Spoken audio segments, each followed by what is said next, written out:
गुरुर्ब्रह्मा गुरुर्विष्णु गुरुदेवो महेश्वरा गुरु साक्षात् परब्रह्म तस्मै श्री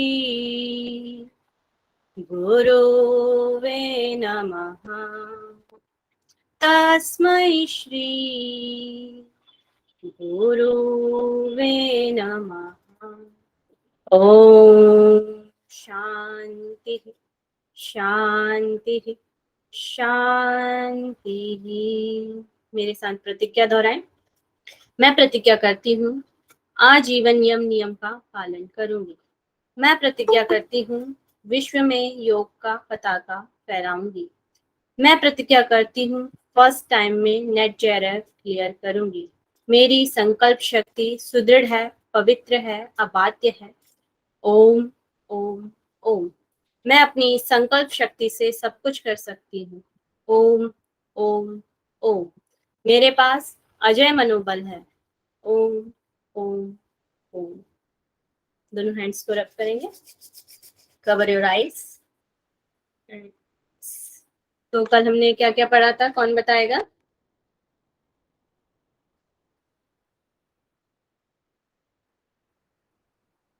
जी मैम, बताएं मैम। बताइए।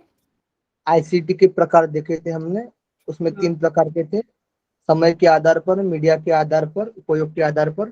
समय के आधार पर हमने देखा था ओल्ड और न्यू। फिर मीडिया के आधार पर हमने देखा था सिग्नल और ब्रॉडकास्टिंग। फिर संकेत के आधार पे और 2 भाग बटे थे, एनालॉग और डिजिटल। फिर ब्रॉडकास्टिंग के आधार पर 2 भाग बटे थे, तुल्यकालिक और अतुल्यकालिक। उपयोग के आधार पर देखे थे 3 प्रकार के, आईसीटी शिक्षा, आईसीटी समर्पित शिक्षा, आईसीटी सक्षम शिक्षा। यहाँ तक हुआ था। फिर हमने कंप्यूटर के जो क्लासिफिकेशन देखे थे हमने, उसके पहले हमने कंप्यूटर का काल देखा था। 5 प्रकार के थे, first generalization, second, third, fourth और फाइव। फिर हमने कंप्यूटर के क्लासिफिकेशन देखे थे, साइज के आधार पर देखा था, वर्क के आधार पर देखा था, फिर पर्पस के आधार पर देखा था। साइज के आधार पर हमने देखा था 4 देखा था, और वर्क के आधार पर 3 देखा था, और पर्पस के आधार पर 2 देखा था। ठीक मैम, कल के प्लीज रिकॉर्डिंग शेयर कर दीजिए ना, कल क्लास अटेंड करना नहीं होगा। मैंने ग्रुप हो में गई है मैसेज शायद क्लास, ग्रुप में आया 7 ग्रुप 7 है मैम हमारा। 7 में भी हो गया है शायद। चलो मैं देख लूंगी एक बार। हाँ, मैंने देखा नहीं, ठीक है मैम, देख लूंगी अगर रहा तो। Thank you.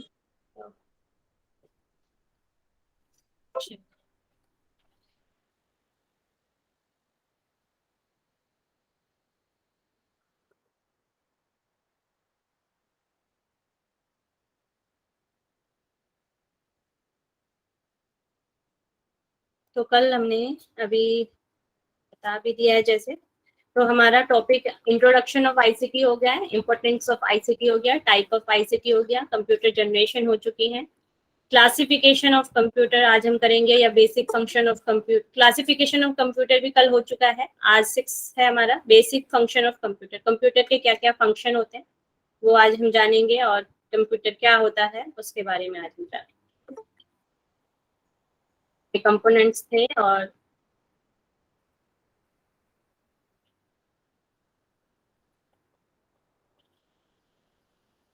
ये हम कल कर चुके हैं। और मल्टीमीडिया के बारे में भी हमने कल पढ़ा था। 5 चीजें होती है मल्टीमीडिया में, टेक्स्ट, ऑडियो, वीडियो, ग्राफिक और एनिमेशन। ई लर्निंग पढ़ा था, और ब्लेंडिंग लर्निंग, डिस्टेंस लर्निंग, ये तीनों चीज हमने कल पढ़ी थी। फिर जनरेशन पढ़ी थी, first, second, third, fourth, fifth. और क्लासिफिकेशन ऑफ कंप्यूटर का पूछा था। वर्क स्टेशन का भी मैं 1-2 दिन में बताती हूँ, कल किसी ने मुझसे पूछा था मगर अभी मैं नहीं सर्च कर पाई हूँ, तो मेरे ख्याल से मिनी कंप्यूटर में आता है। फिर भी एक बार अच्छे से पढ़ के आप लोगों को बताऊंगी। फिर हमने माइक्रो कंप्यूटर पढ़े थे, इसमें desktop, laptop, town top, screen इसके और भी थे। फिर mini computer, main frame, super, फिर 3 थे वे वर्ग के आधार पर, एनालॉग, डिजिटल और हाइब्रिड कंप्यूटर, ये पढ़े थे हमने। और फिर 2 जो पर्पस के हिसाब से होते हैं, एक तो होता है स्पेशल पर्पस कंप्यूटर और एक जनरल पर्पस कंप्यूटर। ये क्लासिफिकेशन हो चुका है आपका कंप्यूटर का। आज हम कंप्यूटर के बारे में ही पढ़ेंगे। तो कंप्यूटर शब्द की उत्पत्ति,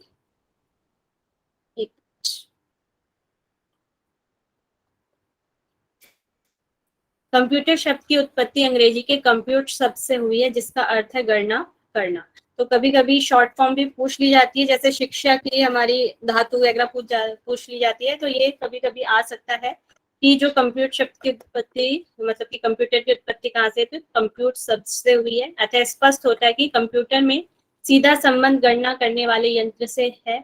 वर्तमान में इसका क्षेत्र केवल गणना करने तक ही सीमित न रहकर अत्यंत व्यापक हो चुका है, बहुत ही विस्तृत रूप में फैल चुका है। पहले इसका यूज केवल गणना करने के लिए किया जाता था, मतलब कि कैलकुलेशन वगैरह करने के लिए किया जाता था, मगर अब इसका सीमित नहीं रह गया, बहुत ज्यादा इसके कार्य हो चुके हैं, व्यापक हो चुका है। कंप्यूटर में अभी उच्च संग्रह क्षमता, हायर स्टोरेज कैपेसिटी होती है। गति, मतलब कि तेज गति से ये काम करता है। स्पीडली, स्वचालन होता है, ऑटोमेटिक होता है, मतलब कि जो भी हम चीज को करने के लिए देते हैं, चलाएंगे तो मनुष्य, मगर ये अपने आप जो काम करता है वह अंदर ही कर लेता है। फिर इसकी जो क्षमता है वह भी ज्यादा होती है, कैपेसिटी। शुद्धता होती है, एक्यूरेसी होती है, जो भी ये काम करता है उसमें एक्यूरेसी होती है, उसमें गलती नहीं होती है। और सार्वभौमिक, वर्सेटाइल होता है, काफी सारी चीजें ये कर सकता है। और विश्वसनीय, रिलायबिलिटी होती है इसमें। और याद रखने की शक्ति के कारण हमारे जीवन के हर क्षेत्र में ये महत्वपूर्ण होते जा रहा है। कंप्यूटर द्वारा अधिक सूक्ष्म समय में, मतलब कि छोटे ही समय में अधिक तीव्र गति से गणना की जा सकती है। कंप्यूटर दिए गए परिणाम अधिक शुद्ध भी होते हैं। ये तो कंप्यूटर के बारे में हो गया, उसकी क्या क्या वह हो सकती है, उसकी बेनिफिट, वो कैरेक्टरिस्टिक्स भी हो गए। एक तो हायर कैपेसिटी होती है, स्पीड होती है, ऑटोमेटिक होता है, कैपेसिटी होती है, और एक्यूरेसी होती है, वर्सेटाइल होता है, और रिलायबिलिटी भी होती है। अब इसके पार्ट्स की बात करें, वैसे तो सब जानते ही होंगे इसके पार्ट्स के बारे में, फिर भी एक बार हम देख लेते हैं। ये आपका मॉनिटर है, जो स्क्रीन हमें दिखाई देती है, इसको हम मॉनिटर बोलते हैं। फिर इसके साथ में बॉक्स होता है, इसको हम सीपीयू बोलते हैं। और फिर मेन जो होता है, फिर यहाँ पे आपके अल्फाबेट्स वगैरह लिखे होते हैं, इसको हम कीबोर्ड बोलते हैं। और जिससे हम हमारा पॉइंट चलता है, ये माउस कहलाता है। और फिर यहाँ पे साइड में ये स्पीकर है, ये प्रिंटर है, ये इसके सहायक अंग है, प्रिंटर, स्पीकर, और ये भी स्पीकर है। मगर जो मेन होता है आपका इसमें मॉनिटर, सीपीयू, कीबोर्ड और माउस, इसके मेन जो पार्ट होते हैं वो होते हैं। तो इतना तो सभी को समझ में आ गया होगा। Yes ma'am. फिर कंप्यूटर के 2 भागों में बांटा गया है, एक तो हार्डवेयर और एक सॉफ्टवेयर। हार्डवेयर क्या होता है? हार्डवेयर कंप्यूटर के भौतिक भाग, फिजिकल जो कंपोनेंट्स होते हैं जिनको हम छू सकते हैं, भाग को कहा जाता है, जिन्हें हम छू सकते हैं और देख सकते हैं, उनको हम क्या बोलते हैं? हार्डवेयर बोलते हैं। जैसे कि कीबोर्ड हो गया आपका, माउस हो गया आपका, मदरबोर्ड हो गया, RAM, hard disk, light pen, CD reader, writer, cables आदि, जो भी सारी चीजें हम देख सकते हैं अपनी आंखों से और जिनको हम छू भी सकते हैं। जैसे यहाँ पे दिया हुआ है, ये माउस है आपका, मॉनिटर है, कीबोर्ड है, ये जो सारी चीजें हैं, और ये आपके प्रिंटर वगैरह है, स्पीकर है, ये जो भी चीजें आप देख सकते हैं और जिनको आप छू सकते हैं वो हार्डवेयर कहलाता है। और फिर है सॉफ्टवेयर। कंप्यूटर सॉफ्टवेयर निर्देशों का समूह होता है। यह यूजर और हार्डवेयर को एक दूसरे से जोड़ता है। यह हार्डवेयर को बताता है कि क्या करना है और कैसे करना है, ये बताता है, सॉफ्टवेयर होता है। जिसमें जो हम कंप्यूटर में जो कार्य हम जो करते हैं वो सॉफ्टवेयर कहलाता है। जैसे आपका हो गया गूगल क्रोम, गूगल क्रोम पे आप कर रहे हैं तो वो सॉफ्टवेयर होता है। फोटोशॉप हो रहा है, एमएस वर्ड है, ब्राउजर है, कोई भी चीज ऐसी है वो हमारा सॉफ्टवेयर करता है। जिससे हम कंप्यूटर हमारा चलता है उसे हम सॉफ्टवेयर करते हैं। जो उसके फिजिकल पार्ट है वो हार्डवेयर है, और जिसपे हम कार्य करते हैं वह सॉफ्टवेयर कहलाता है। इतना ओके है सभी को? हार्डवेयर और सॉफ्टवेयर में कोई कंफ्यूजन? ठीक है, आगे चलते हैं। फिर इसमें आपका मेन है CPU. CPU function of computer, computer का जो फंक्शन है 3 चीजों से मिलकर बना है, एक तो इनपुट, प्रोसेसिंग और आउटपुट। तो सबसे पहले क्या होता है, कंप्यूटर किसी डाटा निर्देश को इनपुट यूनिट कौन कौन सी होती है हमारी, कीबोर्ड वगैरह जैसे, अभी हम आगे उसके बारे में और पढ़ेंगे, के जरिए ग्रहण करता है। जो भी कोई डाटा है, जैसे हम कीबोर्ड से कुछ भी अल्फाबेट कंप्यूटर में डाल रहे हैं, जिसके द्वारा हम कंप्यूटर में कुछ डाटा डालते हैं, उसे हम इनपुट डिवाइसेस कहते हैं या इनपुट कहते हैं। जैसे माउस, कीबोर्ड, वेबकैम, माइक्रोफोन, ये सब क्या कहलाते हैं, आपके इनपुट डिवाइसेस कहलाते हैं। इसके बाद ग्रहण किए गए डाटा को सेंट्रल प्रोसेसिंग यूनिट सीपीयू में प्रोसेसिंग के लिए भेजा जाता है। डाटा जब हम इनपुट करते हैं तो वो कहाँ जाता है, हमारा सीपीयू में जाता है। सीपीयू के भी 3 पार्ट से भी हम आगे पढ़ेंगे, control unit, arithmetical logical unit और मेमोरी। और यहाँ पर हमारा डाटा भी स्टोर होता है सीपीयू में, यहीं पे हमारी प्रोसेसिंग होती है। जो भी हमने करना है, कार्य करना है, वो सीपीयू के माध्यम से होता है, सीपीयू के द्वारा होता है। और जब हम उस कार्य को कर लेते हैं और उसके द्वारा हमें वो, जब वो कार्य हो गया है तो वो हमें कहाँ पे दिखाई देता है, वो हमें मॉनिटर पे दिखाई देता है, प्रिंटर, स्पीकर के रूप में वो बाहर आता है, या हमारी प्रिंट आउट हम ले रहे हैं, ये सब क्या हो जाता है, हमारा आउटपुट में आ जाता है। सेंट्रल प्रोसेसिंग यूनिट द्वारा इंस्ट्रक्शन को प्रोसेस करता है और आउटपुट के लिए आउटपुट यूनिट में भेज देता है। कंप्यूटर का output unit monitor, printer, data निर्देश को ही आउटपुट कहते हैं। डाटा आउटपुट होने से पहले कंप्यूटर को स्टोरेज यूनिट जरूरी डाटा को स्टोर भी करता है। और हमारा डाटा कहाँ पर स्टोर होता है, हमारा सीपीयू में हमारा यहाँ पर डाटा स्टोर होता है। तो ये 3 पार्ट हो गए इसके, इनपुट, प्रोसेसिंग और आउटपुट। कोई भी हम डाटा डालते हैं वो इनपुट से, वह जो डाटा हमने डाला है वो प्रोसेस होता है सीपीयू में, और उसके बाद जो उसका रिजल्ट आता है वो आउटपुट कहलाता है। इतना ओके है सभी को? Yes ma'am.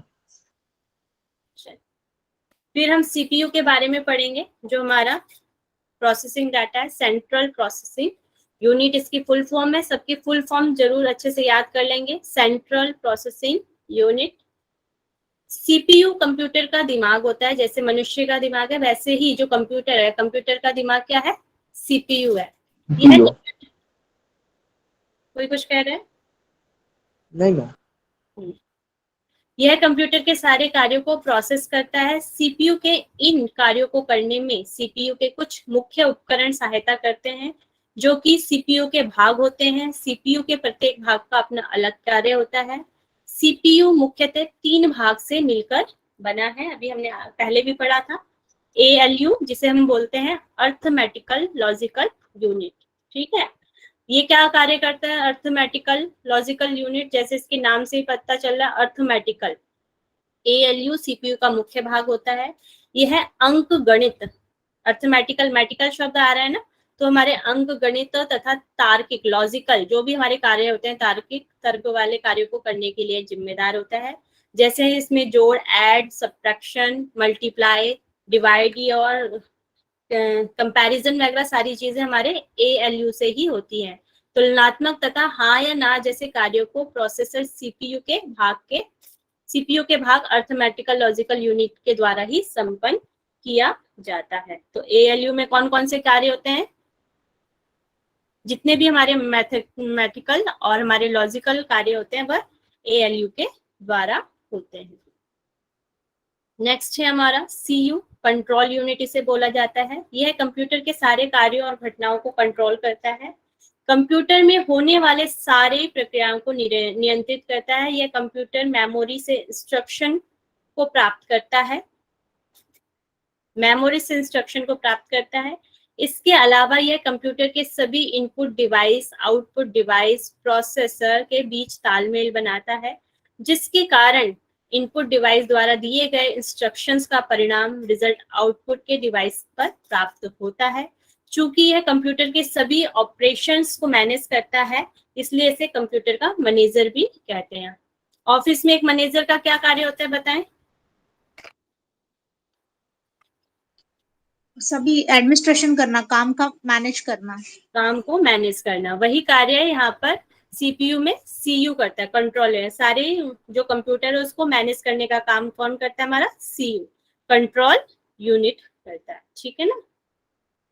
उसमें प्रोसेसिंग क्या हो रहा है, इनपुट क्या आ रहा है और कहाँ हमने डाटा भेजना है, कैसे करना है, ये सब क्या देखेगा, सीयू देखेगा, कंट्रोल यूनिट। फिर है नेक्स्ट मेमोरी यूनिट।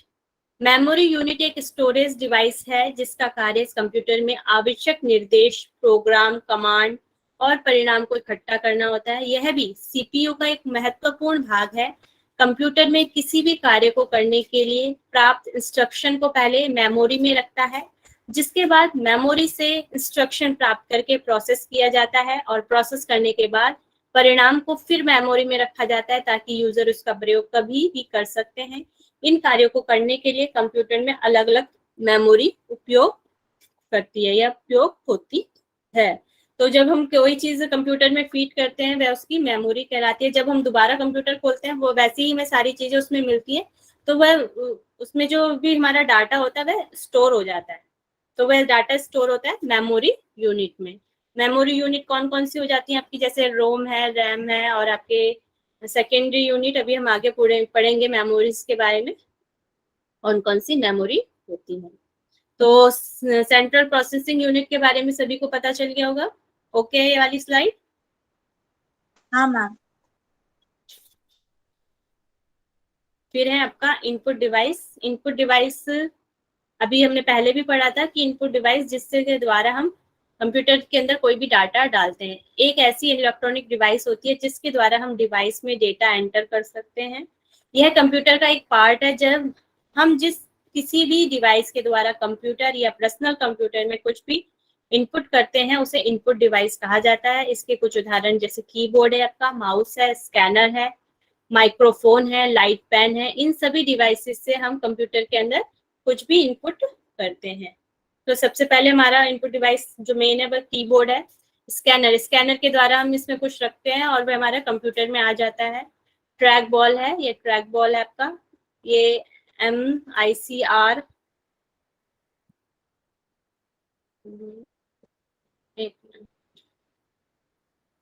ये आपका MICR है।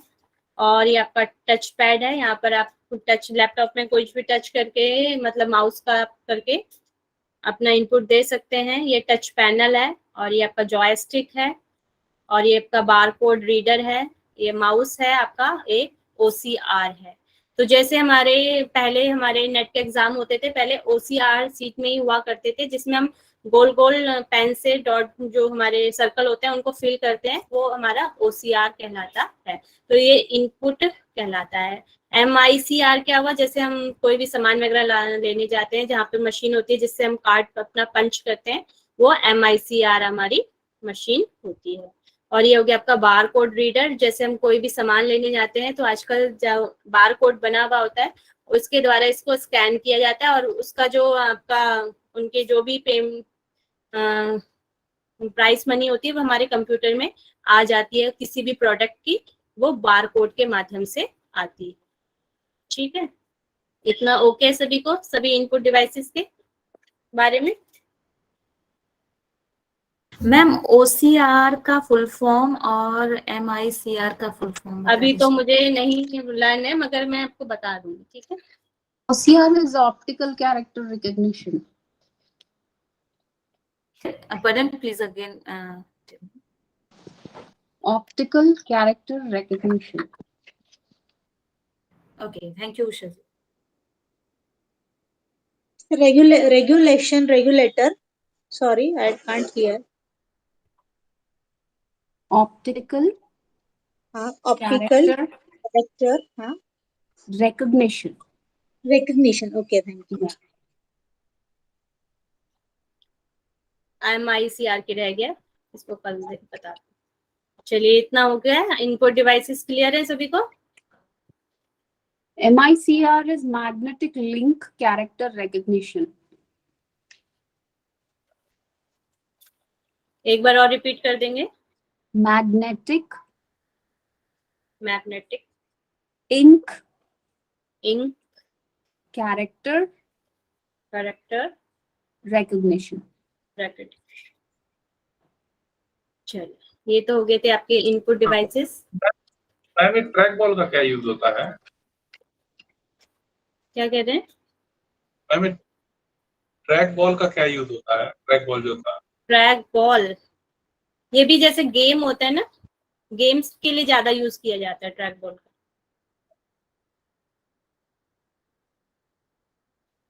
जॉयस्टिक है आपका और ट्रैक बॉल, माउस की तरह ये होता है, मगर मेरे ख्याल से तो इसका उसी के लिए यूज होता है, गेम्स वगैरह के लिए। और किसी को अच्छे से पता है तो वो बता सकते हैं ट्रैक बॉल का।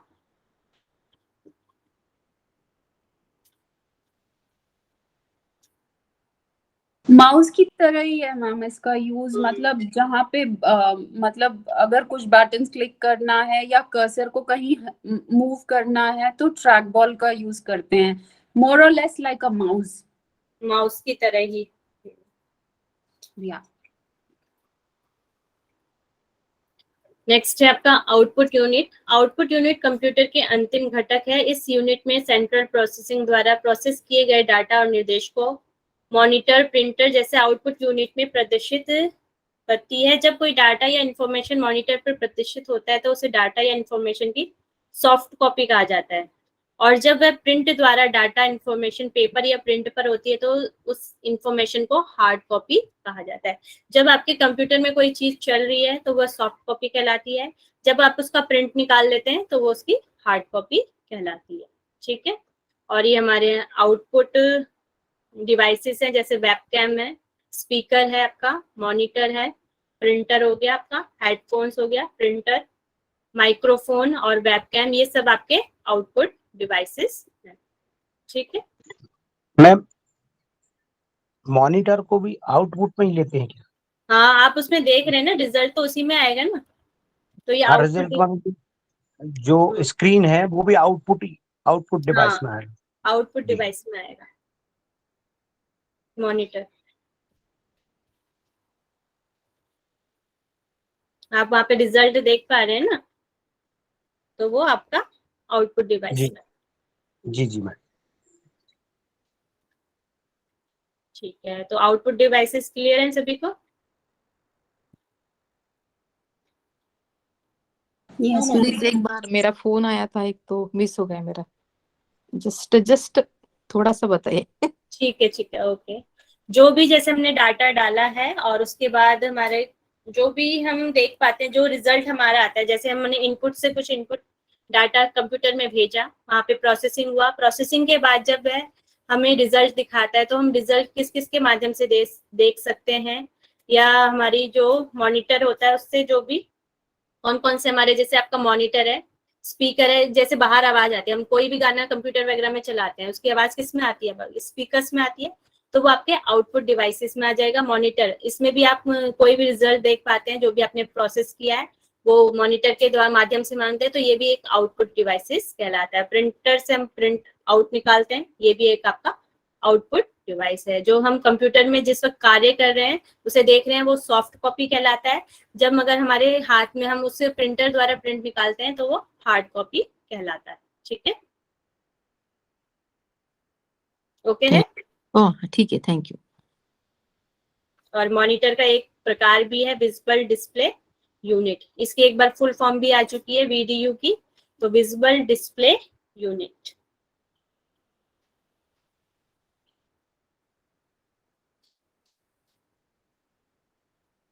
अब इसका एक ये क्वेश्चन भी मैम कर ये ले। क्या है? विजिबल डिस्प्ले यूनिट या मॉनिटर का एक टाइप है? हाँ, ये मॉनिटर का एक टाइप है। अच्छा ठीक है, थैंक यू। तो आपका computer hardware consist of, computer जो हार्डवेयर है उसमें किससे बना हुआ है, इसमें से बताएंगे कि कौन सा आंसर राइट है। Computer table, monitor and CPU, software and Google, ये क्वेश्चन आपके हैं। Monitor CPU। मॉनिटर और CPU, तो बी, राइट हाँ। आंसर इसका आपका बी है। मॉनिटर और CPU क्या है आपका, हार्डवेयर है। और गूगल क्या है आपका, सॉफ्टवेयर। सॉफ्टवेयर है। Very good. चलिए, अभी हमारा CPU वगैरह हार्डवेयर वगैरह हो चुका है। अब हम नेक्स्ट करेंगे मेमोरी यूनिट। ठीक है, तो इसमें 2 टाइप्स की हमारी मेमोरी होती हैं आपकी, प्राइमरी मेमोरी और secondary memory. Primary memory internal होती है, कंप्यूटर के अंदर होती हैं, और जो सेकेंडरी मेमोरी होती है ये एक्सटर्नल होती हैं, कुछ एक्सटर्नल होती हैं, तो इनको एक्सटर्नल बोला जाता है। इनको बाहरी रूप से कंप्यूटर के यूज किया जाता है, इसलिए इनको एक्सटर्नल मेमोरी भी बोलते हैं। ठीक है, ये हो गया प्राइमरी और सेकेंडरी। फिर प्राइमरी के भी तीन भाग होते हैं, इसमें एक दिया नहीं है वो भी आप लिख लेंगे। मेन वैसे दो होते हैं, रैम और रोम होते हैं, और एक के साथ में ऐड कर लेंगे कैच, मगर मेन तो आपके रैम और रोम है, उसके साथ एक और है कैच मेमोरी।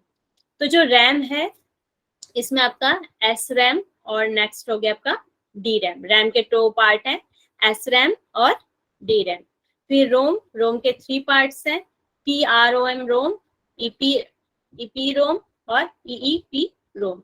ये रोम के प्रकार हैं, ठीक है। फिर आपका आ जाता है, इसमें एक और ऐड कर लेंगे कैच मेमोरी। सेकेंड है आपका सेकेंडरी मेमोरी, जो एक्सटर्नल होती है, बाहरी रूप से होती है। इसमें आपके 3 पार्ट हो जाते हैं, मैग्नेटिक स्टोरेज, ऑप्टिकल स्टोरेज और फ्लैश स्टोरेज। मैग्नेटिक स्टोरेज में आपका HHD, floppy disk, magnetic tape वगैरह आ जाते हैं। ऑप्टिकल में सीडी, डीवीडी और ब्लूरे वगैरह आ जाते हैं। और आपका फ्लैश स्टोरेज में पेन ड्राइव और मेमोरी कार्ड टाइप के ऐसे फ्लैश स्टोरेज हो जाती हैं। तो ये हो गया आपका कंप्यूटर मेमोरी। तो इसके आगे बाद में हम अब डिटेल पढ़ेंगे इसकी। मैडम इसका फुल फॉर्म बता दीजिए। किसका? S RAM, D RAM, P अभी रैम। आगे चलेंगे आपको सबके फुल फॉर्म पता चल जाएंगे जी। ठीक है। तो कंप्यूटर सिस्टम में प्राइमरी मेमोरी के, एक मिनट है, ये आगे पीछे चलते, एक मिनट।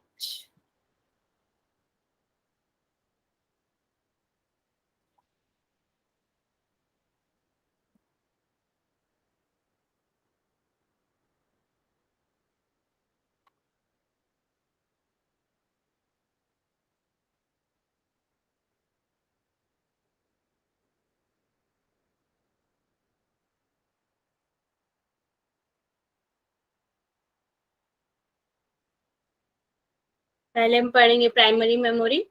प्राइमरी मेमोरी कंप्यूटर की मेन मेमोरी होती है, जो आमतौर पर उस प्रकार के डाटा अथवा प्रोग्राम को स्टोर करती है जिसे वर्तमान समय में हम प्रोसेसिंग यूनिट मतलब कि सीपीयू द्वारा प्रोसेस किया जाता है। तो ये जो हमारा रैम रोम किसके अंदर, कंप्यूटर के अंदर होती है, तो इनको मेन मेमोरी भी बोला जाता है। यह उस प्रकार के डाटा और प्रोग्राम को स्टोर करती है जिसमें हम वर्तमान में कार्य कर रहे होते हैं, कंप्यूटर में हम जो कार्य कर रहे होते हैं। प्राइमरी मेमोरी मुख्य रूप से 3 प्रकार की होती है, रैम, रोम और कैच मेमोरी। भी कैच मेमोरी के बारे में ज्यादातर दिया नहीं रहता, मेन तो रैम और रोम होती है, उसके साथ आपकी कैच मेमोरी भी होती है, इसको भी हम पढ़ेंगे भी। तो ये भी बताया था प्राइमरी मेमोरी, रैम और रोम, उसके बाद एस रैम और डी रैम, पी रोम के P R O RAM, EP R O RAM और ईपी आर रोम होती है। प्राइमरी मेमोरी मुख्य रूप से 3 प्रकार की, रैम, रोम और कैच मेमोरी। इसकी स्टोरेज क्षमता बहुत कम होती है, यह डाटा को स्टोर बहुत कम करती है। लेकिन सेकेंडरी स्टोरेज एचएचडी होती है, जो हमारी हार्ड डिस्क होती है, और एसएसडी की तुलना में डेटा को बहुत तेजी से पहुंच प्रदान करती है, मतलब कि जल्दी कार्य ये करती है। ये वोलाटाइल और नॉन वोलाटाइल दोनों तरह की होती है। वोलाटाइल मतलब जो परिवर्तनशील है, जिसे हम बदला जाता है, जो बदलती रहती है वो वोलाटाइल है। और नॉन वोलाटाइल जिसे हम बदल नहीं सकते, जो परिवर्तन नहीं होती है, जो स्थिर होती है, उनको हम नॉन वोलाटाइल कहते हैं। और जो वोलाटाइल होती है वो अस्थिर होती है, बदलती रहती है। जहां वोलाटाइल का मतलब उन मेमोरी डिवाइस से है जो सिर्फ कंप्यूटर के चालू रहने तक डेटा को स्टोर करती हैं, जबकि नॉन वोलाटाइल वो होती हैं जो लंबे समय तक डाटा को स्टोर कर रख सकती हैं। चूंकि यह मेन सर्किट बोर्ड में सीपीयू के बहुत करीब स्थित होती हैं, इसलिए इन्हें प्राइमरी मेमोरी में मौजूद डाटा को सीपीयू बहुत तेजी से रीड करता है, ठीक है।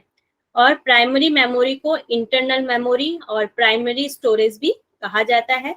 और सेकेंडरी स्टोरेज के मुकाबले में ये अधिक महंगी होती है। जो सेकेंडरी हमारी मेमोरी होती है, उसके मुकाबले ये हमारी महंगी डिवाइस होती है, महंगी मेमोरी होती है।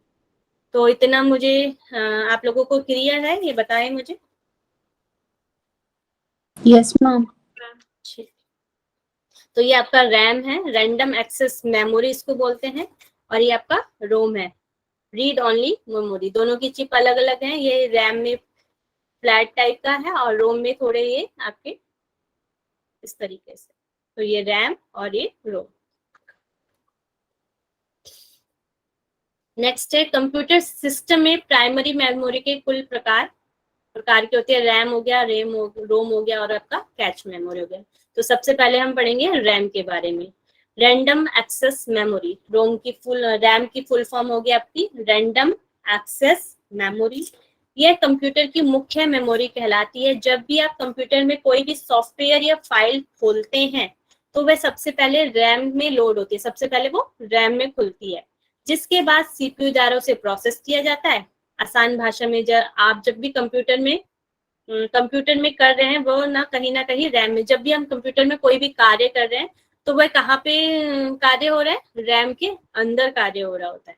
ठीक है, इसलिए इसे टेम्परेरी मेमोरी भी कहा जाता है, क्योंकि ये किसी डेटा को तब तक स्टोर करती है जब तक सीपीयू की उसकी जरूरत होती है। ये अन्य स्टोरेज डिवाइस के मुकाबले बहुत तेज होती है। रैम मुख्य रूप से वोलाटाइल है, जिसे परिवर्तन किया जा सकता है, प्रकृति की होती है, अर्थात कंप्यूटर बंद होते ही इसमें मौजूद डाटा डिलीट हो जाता है। जब तक हमारा कंप्यूटर चल रहा है तभी तक हमारा रैम में कार्य होता है। जैसा ही हमारा कंप्यूटर बंद हो जाता है तो ये हमारा जो भी हमारा कार्य होता है जो हमने सेव नहीं किया है वो हट जाता है। ये वोलाटाइल है, इसमें जो रैम में जो है हम जो भी कार्य वगैरह करते हैं वह रहता नहीं है, वह हट जाता है। ठीक है, तो इसके दो प्रकार हैं। रैम के मुख्य रूप से दो प्रकार की होती है, एक होती है एस रैम और एक होती है डी रैम। एस रैम की full form static random access memory होती है, स्टैटिक रैंडम एक्सेस मेमोरी। और जो डी रोम है इसकी full form dynamic random access memory होता है। ठीक है, तो कंप्यूटर में मेन मेमोरी का ये काम करती है और जो इसका उपयोग कैच मेमोरी के रूप में किया जाता है। ठीक है, इसमें डेटा को स्टोर करने के लिए ट्रांजिस्टर का इस्तेमाल होता है। यहाँ पर डेटा को स्टोर करने के लिए कैपेसिटर्स का उपयोग होता है। मैंने फोटो निकाल के रखी थी, ये आपका ट्रांजिस्टर है। कल भी हमने ट्रांजिस्टर के बारे में पढ़ा था जब हमने जनरेशन पढ़ी थी। तो ट्रांजिस्टर ये है और ये जो आपका है कैपेसिटर। ठीक है, ये कैपेसिटर है। तो यहाँ पर डी रैम में कैपेसिटर का यूज होता है और जो हमारा एस रैम है उसमें ट्रांजिस्टर का यूज होता है। तो ये हो गया, इसमें डेटा स्टोर करने के लिए ट्रांजिस्टर्स का इस्तेमाल होता है और यहाँ पर डेटा को स्टोर करने के लिए कैपेसिटर्स का उपयोग होता है। एस रैम को बार बार रिफ्रेश करने की आवश्यकता नहीं होती है, जबकि डी रैम को डेटा को लंबे समय तक स्टोर करने के लिए लगातार रिफ्रेश करने की आवश्यकता पड़ती है। इसमें बार बार रिफ्रेश करना पड़ता है, मगर जो एस रैम है इसमें रिफ्रेश करने की आवश्यकता नहीं होती है। एस रैम कम मात्रा में डेटा स्टोर करती है, जबकि जो डी रैम है वह स्टोर क्षमता इसके मुकाबले अधिक डाटा को स्टोरेज कर सकती है। इसकी जो एस रैम की डाटा स्टोर करने की क्षमता कम है, जबकि एस डी रैम की उसके मुकाबले में ज्यादा है। यह एक फास्ट मेमोरी है, ये जल्दी से कार्य करती है। उसके मुकाबले जो डी रैम है वह स्लो कार्य करती है उसके मुकाबले में, एस रैम के मुकाबले में। एस रैम महंगी होती है और जबकि इसके मुकाबले में डी रैम बहुत सस्ती होती है। तो ये आपकी दो हो गई, एस रैम और डी रैम। ठीक है, इतना ओके है रैम के बारे में। जी मैम, इसको समझने के लिए थोड़ा बताइए मैम, मतलब हम इसको ध्यान कैसे रख सकते हैं इसमें डिफरेंस तो आपको सामने ही है, इसमें ट्रांजिस्टर का यूज है, इसमें कैपेसिटर का यूज है और इसमें एस रैम को बार बार रिफ्रेश करने की आवश्यकता नहीं होती है, इसमें बताया गया है। और डी रैम में रिफ्रेश करना पड़ता है। बहुत ज्यादा इसमें से क्वेश्चन आंसर नहीं आए हैं, ज्यादातर रैम और रोम से क्वेश्चन पूछे जाते हैं, मगर नॉलेज के लिए आपको पता रहना चाहिए। ठीक है, अभी तक इसमें से क्वेश्चन नहीं आया है।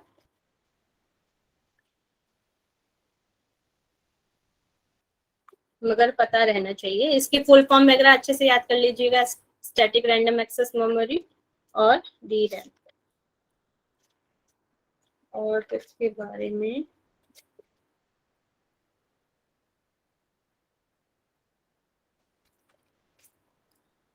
चलिए, और किसी को पता है वो कुछ बताना चाहता है एस रैम डी रैम के बारे में तो बता सकते हैं।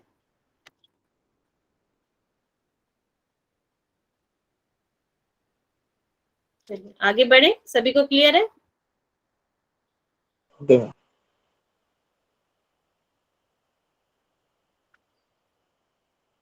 फिर आपका आ जाता है सेकंड रोम, रीड ओनली मेमोरी। रीड और राइट के बारे में बताना चाहूंगी। जब डाटा को हम संग्रहित करते हैं तो जैसे कंप्यूटर में हम कोई डाटा डाल रहे हैं तो उसको हम राइट बोलेंगे, ठीक है।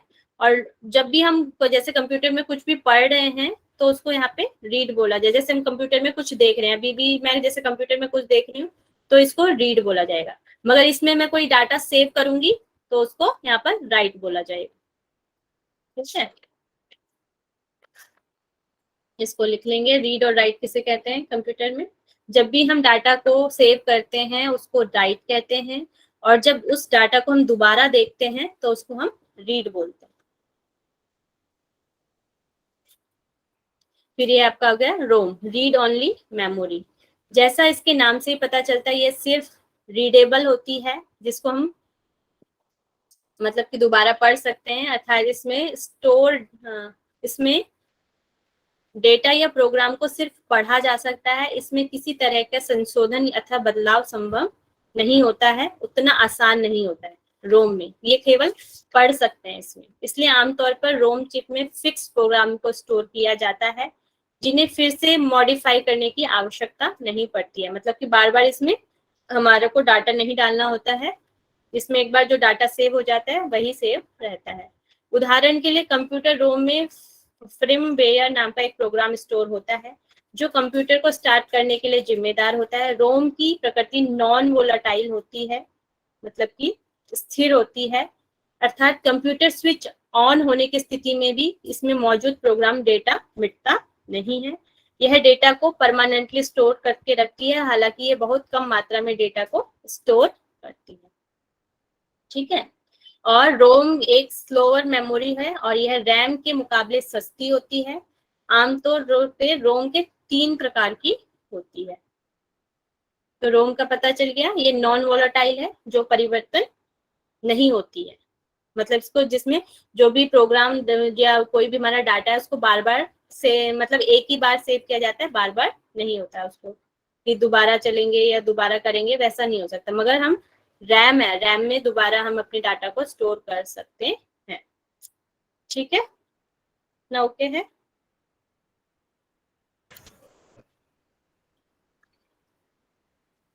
तो इसके हमारे 3 पार्ट्स, कोई कुछ कहना चाह रहा है? ओके।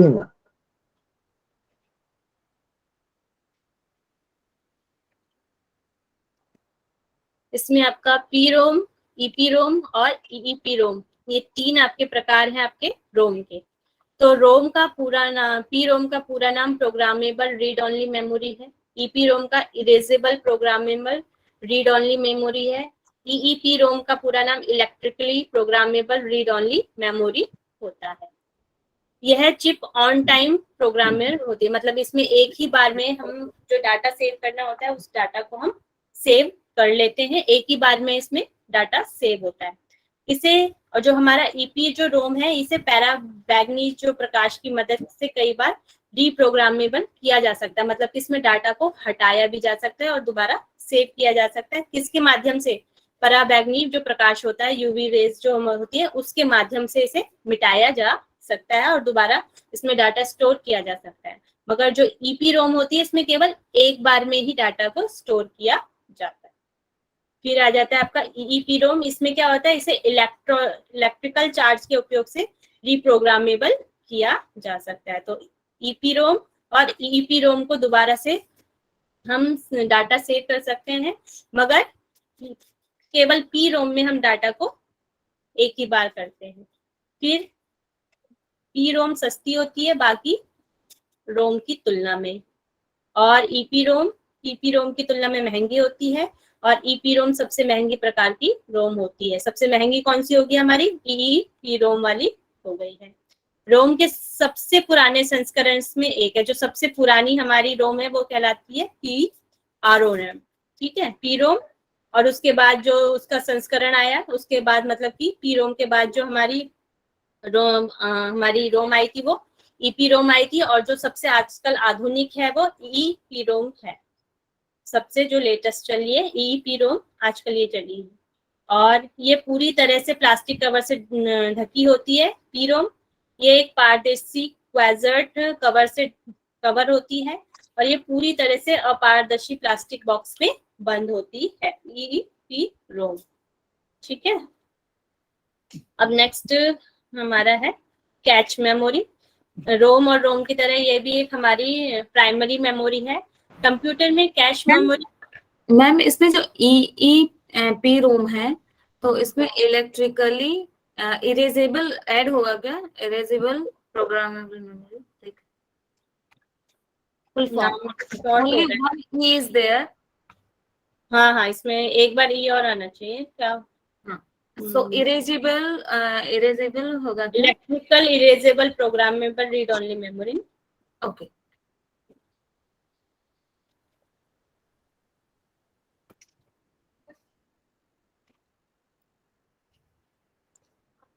नेक्स्ट है कैश मेमोरी। कंप्यूटर में कैश मेमोरी एक छोटे साइज की मेमोरी होती है जो अक्सर अनुरोधित डेटा और निर्देश को स्टोर करती है ताकि जरूरत पड़ने पे तुरंत सीपीयू के लिए वह उपलब्ध हो।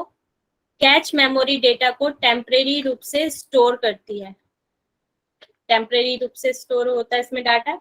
यह बहुत ही फास्ट मेमोरी होती है जो कंप्यूटर में सीपीयू और रैम के बीच में स्थित होती है, कैच मेमोरी। आधुनिक जमाने में कंप्यूटरों में कैच मेमोरी एक बेहद महत्वपूर्ण भाग है। जब भी सीपीयू कोई टास्क करता है उसे कई ऐसे निर्देश होते हैं जिनकी जरूरत उसे बार बार पड़ती है। कैच मेमोरी उन निर्देशों को तुरंत सीपीयू को प्रदान करती है जिससे कंप्यूटर की परफॉर्मेंस में सुधार होता है। आमतौर पर ये मेमोरी कंप्यूटर में सीपीयू के साथ इनबिल्ट होती है कंप्यूटर में, और फिर किसी अलग चिप के रूप में कंप्यूटर में मौजूद होती है। तो ये आपकी कैच मेमोरी है। ये एक छोटे साइज की मेमोरी होती है। ये जो हमारे जो डाटा वगैरह है निर्देशों को स्टोर करके रखती है, और जब सीपीयू को इसकी जरूरत पड़ती है तो ये है वहां से अपने डाटा को ले लेती है कैच मेमोरी के द्वारा। और एक टेम्परेरी है, टेम्परेरी मेमोरी, इसमें डाटा स्टोर होके नहीं रहता है, मतलब कि टेम्परेरी इस तरीके से हो जाएगी। ठीक है, ओके है। ओके है मैम। फिर आ जाता है आपका सेकेंडरी मेमोरी। आज पढ़ाए या कितना हो गया टाइम? 49। चलो, जो सेकेंडरी मेमोरी है, सेकेंडरी मेमोरी कंप्यूटर की परमानेंट स्टोरेज डिवाइस होती है। यह वह जगह है जहां पर बड़ी मात्रा में डेटा और सॉफ्टवेयर प्रोग्राम को स्थायी रूप से स्टोर किया जाता है। परमानेंट होती है, परमानेंट क्यों होती है? जब भी हम, जैसे पेन ड्राइव है, पेन ड्राइव में हम कोई भी डाटा स्टोर करते हैं तो वो हमारा परमानेंट हो जाता है, वो पेन ड्राइव में हमेशा ही रहता है जब तक हम उसे डिलीट नहीं करते हैं। तो इसलिए ये परमानेंट स्टोरेज कहलाता है। इसमें जो डाटा है वह हटता नहीं है आराम से। एक सेकेंडरी मेमोरी की स्टोरेज क्षमता अधिक 16 TB टेराबाइट तक होती है। इसके विपरीत जो प्राइमरी मेमोरी अधिक से अधिक 32 GB तक, मतलब गीगाबाइट तक की डेटा को स्टोर कर सकती है। तो ये आपकी स्टोरेज क्षमता होगी, जो टेराबाइट तक हम सेकेंडरी मेमोरी में डाटा स्टोर कर सकते हैं, जबकि जो प्राइमरी मेमोरी है उसमें केवल 32 GB तक ही हम डाटा स्टोर कर सकते हैं। तो हम कंप्यूटर में जो भी फाइलें, application, multimedia, video, audio, photograph इत्यादि रखते हैं वह सब सेकेंडरी स्टोरेज में ही स्टोर रहता है। इन्हें सेकेंडरी मेमोरी कहने के पीछे एक कारण है, ये इसमें स्टोर डेटा को कंप्यूटर प्रोसेस तक सीधे एक्सेस नहीं कर सकते हैं। इसके लिए पहले डेटा को प्राइमरी मेमोरी रैम में लोड किया जाता है, जिसका नतीजा सेकेंडरी मेमोरी काफी धीमी होती है रैम की तुलना में। मतलब ये धीरे धीरे काम करती है, जो सबसे स्पीडली है वो रैम होगी।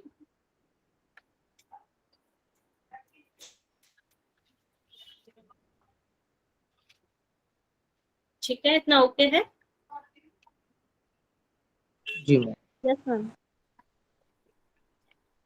चूंकि इसमें स्टोर डेटा पावर चले जाने से कंप्यूटर बंद होने की स्थिति में भी सुरक्षित रहता है, इसलिए इन्हें नॉन वोलाटाइल कहा जाता है। मतलब कि जो परिवर्तन नहीं हो सकती, जिसमें डाटा हटता नहीं है। कंप्यूटर बंद हो जाने पर, जैसे हमने पेन ड्राइव लगाया है, अगर हमारा कंप्यूटर बंद भी हो जाता है तो हमारा उसमें से डाटा हटता नहीं है, जबकि जो हमारे कंप्यूटर में फीड होता है डाटा, अगर हम जैसे उसको सेव नहीं करेंगे तो उसमें से हमारा डाटा चला जाता है, उड़ जाता है। मुख्य रूप से या डिलीट हो जाता है। मुख्य रूप से डेस्कटॉप कंप्यूटर में HSD और SSD हार्ड डिस्क और ये वाली आपकी कौन सी है सेकेंडरी मेमोरी कहते हैं, लेकिन पेन ड्राइव, CD, DVD इत्यादि भी इसकी श्रेणी में आते हैं जो बैकअप मेमोरी के रूप में प्रयोग किए जाते हैं। इनकी मुख्य विशेषता यह है कि इसकी स्टोरेज कैपेसिटी अधिक होती है और साथ में ये सस्ती भी होती है। सेकेंडरी मेमोरी सस्ती होती है जबकि प्राइमरी मेमोरी से, ठीक है। सेकेंडरी मेमोरी के मुख्य रूप से भागों में वर्गीकृत किया, 3 भागों में से वर्गीकृत किया गया है, मैग्नेटिक स्टोरेज, ऑप्टिकल डिस्क और फ्लैश मेमोरी के रूप में किया जाता है। जो हमारी सबसे पहले आती है मैग्नेटिक स्टोरेज, इसमें एक मैग्नेटिक टेप भी है जो पहले हमारी चलती थी। इलेक्ट्रॉनिक डाटा को स्टोर करने के लिए मैग्नेटिक टेप का सबसे पुरानी स्टोरेज डिवाइस में से एक है, जो सबसे पहले आई थी मैग्नेटिक। हालांकि कंप्यूटरों में इसका प्रयोग बहुत पहले ही बंद हो गया है। यह एक सीक्वेंशियल एक्सेस मेमोरी होती है जिसमें स्टोर डाटा को क्रम से एक्सेस किया जाता है, मतलब एक के क्रम के बाद में ही चलेगी। उदाहरण के लिए एक पुराने समय में उपयोग होने वाली ऑडियो कैसेट जिसमें अगर 5 रिकॉर्डिंग सेव हैं, मतलब 5 चीजें सेव हैं, तो आप चौथे नंबर वाली को सुनना चाहते हैं तो उसको आप सीधे प्ले नहीं कर सकते। इसके लिए आपको पहले जो पहले के 3 रिकॉर्डेड चीजें हैं उनको चलाना होगा, तब आप उसको चौथी वाली नंबर वाली पर पहुंच पाएंगे एकदम से। जैसे हमारी पुरानी कैसेट होते थे उसमें हमें शुरू से लेकर आखिर तक ही सुनना पड़ता था ना, तो उसी तरह ये मैग्नेटिक टेप भी है। तो इसकी ये पिक्चर भी है, आप देख रहे हैं, तो ये मैग्नेटिक टेप है। ये क्रम के अनुसार सीक्वेंस के आधार पर चलती थी, जो मैग्नेटिक टेप होती थी, ठीक है। ये पहले चलती थी, आजकल नहीं चलती हैं। फिर है magnetic disk drive. Magnetic disk drive को कंप्यूटर में एक मुख्य सेकेंडरी मेमोरी के रूप में उपयोग किया जाता है। इसमें मेटल से बनी एक गोलाकार प्लेट लगी होती है जिस पर चुंबकीय पदार्थ की परत चढ़ी होती है। इन्हीं डिस्क प्लेट की तरह जानकारी स्टोर की जाती है और मैग्नेटिक डिस्क में इस धातु को प्लेट, जिसमें प्लेटर कहते हैं, के अलावा एक मैग्नेटर आर्म भी होता है, मतलब कि एक आर्म भी होता है इसका, और इसका काम प्लेट को सतह पे डेटा को प्राप्त करने के लिए रीड और स्टोर मतलब राइट करने के लिए होता है। तो ये आपका आ गया मैग्नेटिक डिस्क होता है, इस तरीके की ये होती थी। इसमें एक हैंड भी होता है, मैग्नेटिक आर्म जिसे बोला जाता है। इन मेमोरी में डायरेक्ट एक्सेस मेथड का प्रयोग किया जाता है डेटा को प्राप्त करने के लिए, जिसका अर्थ हुआ यूजर इन सेकेंडरी मेमोरी को स्टोर किसी भी जानकारी को सीधे एक्सेस कर सकता है।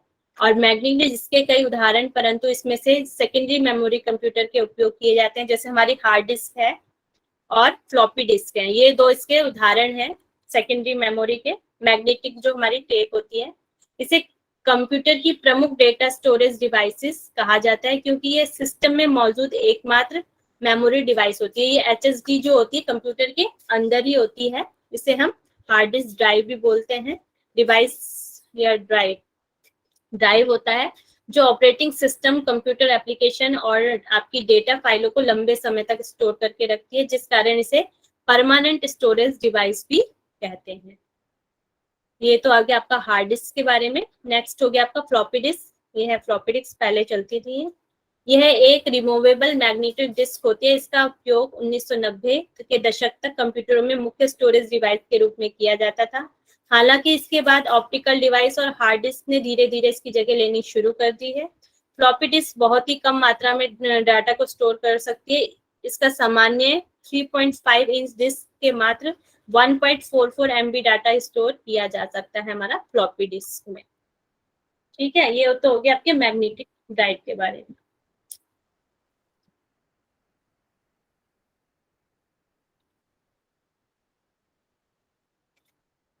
इतना ओके है सभी को? Yes ma'am.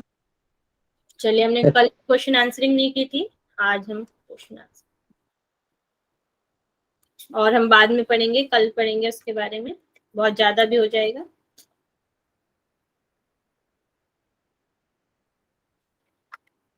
समझ तो आ रहा है ना आप लोगों को?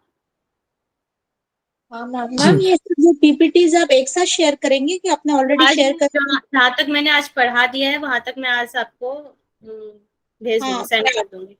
हम ना फिर मैम इनकी हार्ड कॉपी निकाल लेते ताकि पढ़ने में आसानी होती है। ठीक है, ठीक है। नोट्स नहीं बना रहे हैं आप लोग? बना रहे मैम, बट वो जैसे चार्ट वगैरह प्रॉपर नहीं बने ना इतना फास्ट लिखने में, तो उससे चार्ट। ठीक है, ठीक। ओके,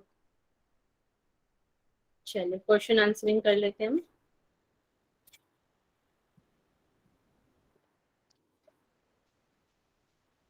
चलिए मुझे बताएंगे कंप्यूटर जनरेशन कितनी होती है? 5। तो सभी पहले मैसेज में रिप्लाई करेंगे, उसके बाद आप। थर्ड नंबर की जो जनरेशन होती है उसमें किस चीज का यूज होता है?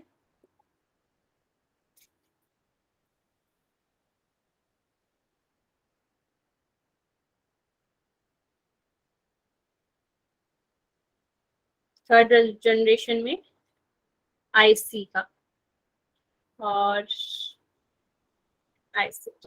फिफ्थ जनरेशन में किस का यूज होता है? फिफ्थ जनरेशन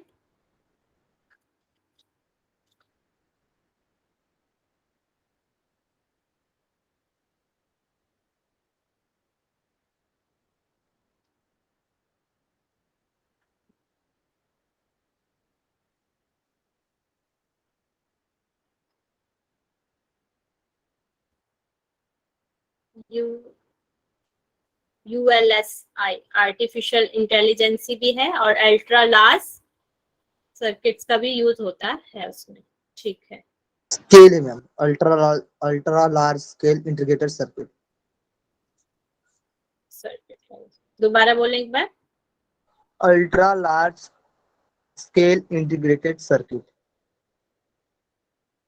ठीक है, नेक्स्ट मुझे बताएंगे कंप्यूटर का जो क्लासिफिकेशन है वो कितने टाइप्स का है? कंप्यूटर क्लासिफिकेशन 3 टाइप्स का कौन कौन सा है?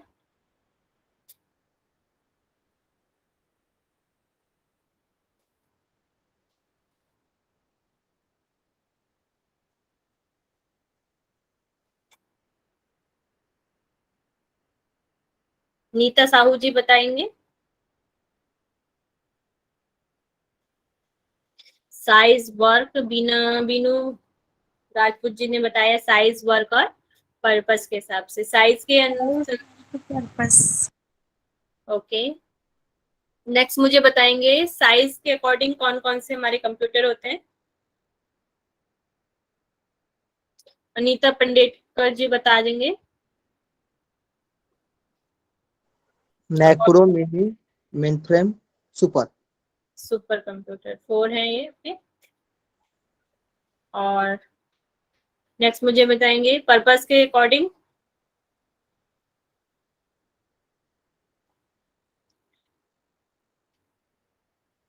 पर्पस के अकॉर्डिंग 2 है। ए स्पेशल एंड जर्नल। नेक्स्ट मुझे बताएंगे वर्क के अकॉर्डिंग। वर्क के अकॉर्डिंग बताएंगे।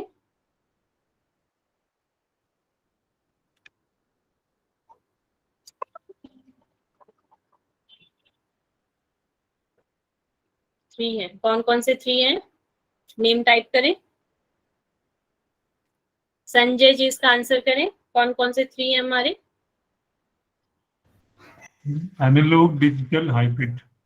हाइब्रिड राइट है आपका आंसर। नेक्स्ट मुझे बताएंगे कंप्यूटर के इनपुट डिवाइसेस किन्हें कहते हैं? मनीषा जी इसका आंसर करें।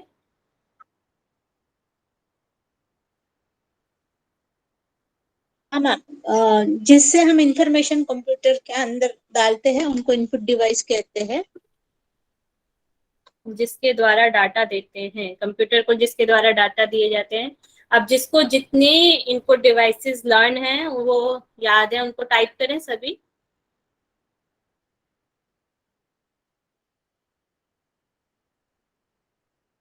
उषा श्री जी ने कर दिए। उषा जी एक बार सभी को नाम बोल लें।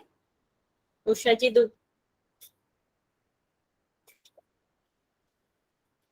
अरुणा जी अपना माइक ओपन करके बोलेंगे। हाँ जी ma'am, mouse, keyboard, microphone, webcam, barcode, joystick. Joystick, very good. चलिए ठीक है। OCR भी कह रहे हैं। सभी के आंसर सही आ रहे हैं, रश्मि जी, अनीता जी, धरा जी और तार जी। नेक्स्ट मुझे बताएंगे आउटपुट डिवाइसेस कौन कौन से होते हैं।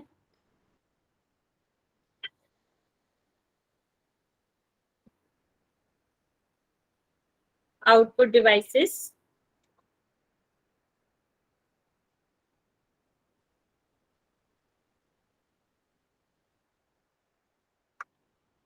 कीबोर्ड नहीं आएगा, CPU भी नहीं आएगा, मॉनिटर इसमें प्रिंटर और मॉनिटर स्पीकर।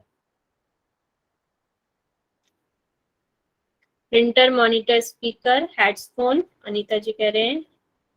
सभी के आंसर सही आ रहे हैं, पहले एक दो रॉन्ग आए थे, अब ठीक है। प्रोजेक्टर राइट है, वेबकैम वेरी गुड। सभी के आंसर अब सही आ रहे हैं, ये आ गया। अच्छा मुझे बताएंगे CPU की फुल फॉर्म बता देंगे।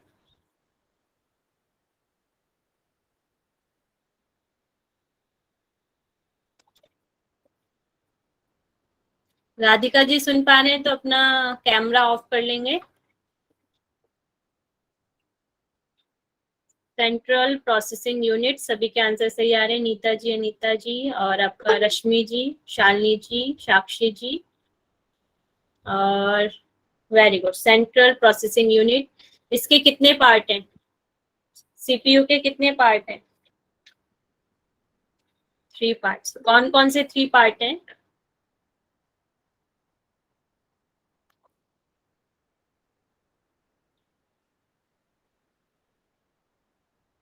ALU, CU और आपकी मेमोरी, ठीक है। ALU की फुल फॉर्म?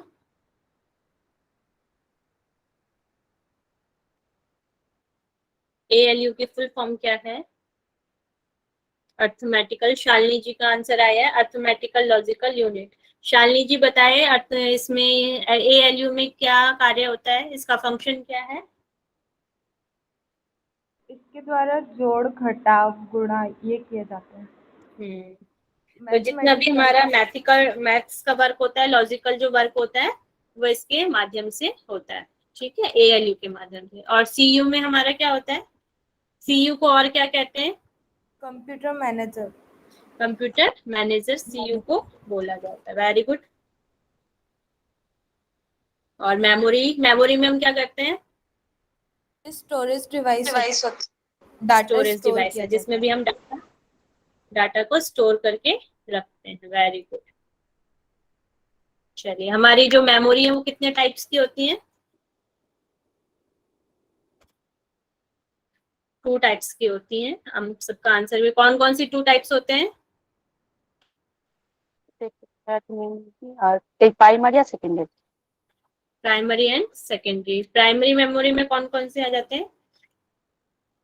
मंजुला जी का आंसर भी आ गया, primary and secondary, very good.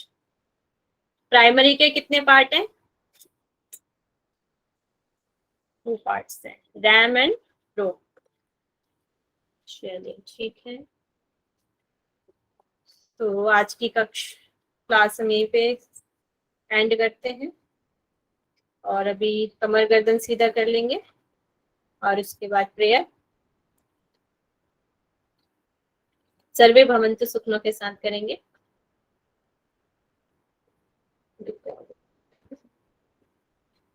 लंबा गहरा श्वास। ओ